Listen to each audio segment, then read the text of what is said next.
Welcome to the Toffee Blues, your source for all things Everton. I'm here to bring you the player ratings today from the game against Arsenal, which we lost 3-2 at the Emirates. The second 3-2 defeat I've seen Everton suffer today, obviously after the women in their first game at Watton Park. Not only missed out on a point against Man United, but yeah, the men, not bad. There were positives, obviously, but it was just disappointing that we didn't finish off our chances in the second half, which we had quite a few of. We could have easily won the game and we ended up losing it, which was disappointing. But yeah, we'll start with Jordan Pickford in goal. Couldn't have done much about any of the goals, really, to be honest. Apart from those, made a couple of good contributions. I think he gave the ball away cheaply on one occasion where he passed it out to Sigurdsson and it nearly caused a lot of trouble. I think it was Eddie Nketiah had a good chance after that and should have scored, really nearly scored. But apart from that, it was okay, so I'll give Jordan a 6. Not bad. Apart from that, moving on to the defence, Djibril Sidibe obviously struggled on the right-hand side against really a strong left side from Arsenal. Obviously, Aubameyang coming in from the left and Saka when he came on for Kolasinac as well. I was quite disappointed when Kolasinac came off for Saka because I knew Saka would cause some problems. Obviously, going forward, he's really strong, natural winger, not actually a left back. So, and he did. He caused our right hand side a lot of problems. So Sidibe struggled to deal with that. Did make a couple of good challenges, but struggled defensively. So I'll give him a 5, and I think even that's probably generous, to be honest. He struggled today. The centre backs weren't too bad. Yerry Mina, a couple of shaky moments, but didn't do too badly, to be honest. So I'll give him a 6.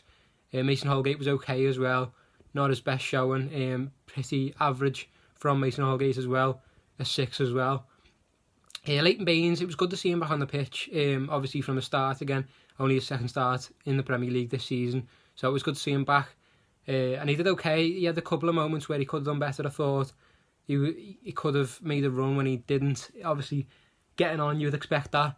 And he did show flashes of his brilliant quality, of course. His crossing ability is still there. He can still hit a peach of a ball like he always ever could. So I'll give him a 6 as well. The midfield, obviously unconventional midfield, but some of them did okay. Some of them did better than others. Obviously, Alex Iwobi, I thought struggled a little bit, especially in the second half when he was brought off. He was a little bit lost in the game when he was brought off. So I'll give him a 5. The central midfielders together, obviously, Sigurdsson was pushed out to the left, so it was Fabian Delph alongside Morgan Schneiderlin. Delph kind of lost himself in the second half as well, so I'll give him a 5. And Morgan Schneiderlin brought off before the hour mark, so I think he gets a 5 as well.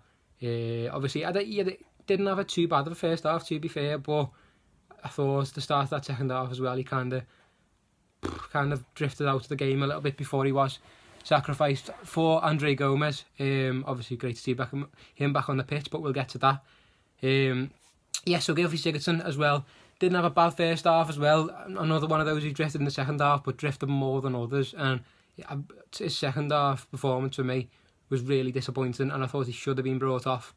I think by the time he probably should have been brought off, there'd already been 2 other midfield substitutions. So maybe that's why Ancelotti was reluctant to make that change. But I did think he was really, really poor in the second half.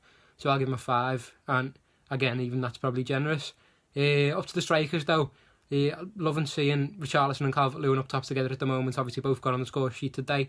Brilliant goal from Calvert-Lewin in the first minute, but he did miss quite a few good chances in that second half that could have put us ahead. Obviously level and then ahead.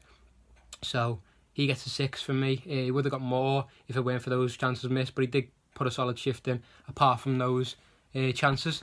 Richarlison gets a 7 from me, the highest in the team. I thought he put in a really good shift, took his goal well, and ran about all day as we expect from him at this point. Substitutions as well. Bernard came on and did all right. Put a shift in, did some running on that right hand side. I did think he probably deserved to start, to be honest, but he did okay when he came on, so he gets a 6. Andre Gomez, absolutely superb to see him come back on after 105 days, I think it is, since he suffered that awful injury. He's recovered absolutely brilliantly and he's come back into the team and he was excellent today. So no, I'm gonna give him an 8, which is obviously higher down Richarlison, but the best from the squad altogether. So I think he was superb when he came on. Obviously got that booking for a challenge he didn't have to make, but apart from that, I don't think he put much of a foot wrong, to be honest. I thought he came on for the half an hour and just showed us what would be missing in that central midfield area for so long, and hopefully he'll be back in from the start as soon as possible without rushing his recovery too much. Obviously, we don't want anything to happen to him again, but yeah, we really do need him back in there as soon as possible. Moise Kean, the final substitution, I thought he struggled a little bit when he came on. He gets a 5. He wasn't on for long, maybe the last 10 minutes I think it was, but didn't really do too much and made a couple of questionable decisions, so it's a 5, but he was okay. Carlo Ancelotti, out of 10. It's hard to rate him lower than a 6 or a 7 at any point, to be honest, because he is an absolute quality manager and I do think we're very lucky to have him. But yeah, his subs were okay. The only one was, the only thing I questioned him on was not bringing Gylfi Sigurdsson off, but as I say, he had already made 2 midfield substitutions, so Ancelotti gets a 7 out of 10. I thought he did okay. So yeah, not a bad result. Obviously heading into really tough run of fixtures, questionable decisions, so it's a 5, but he was okay. Carlo Ancelotti, out of 10.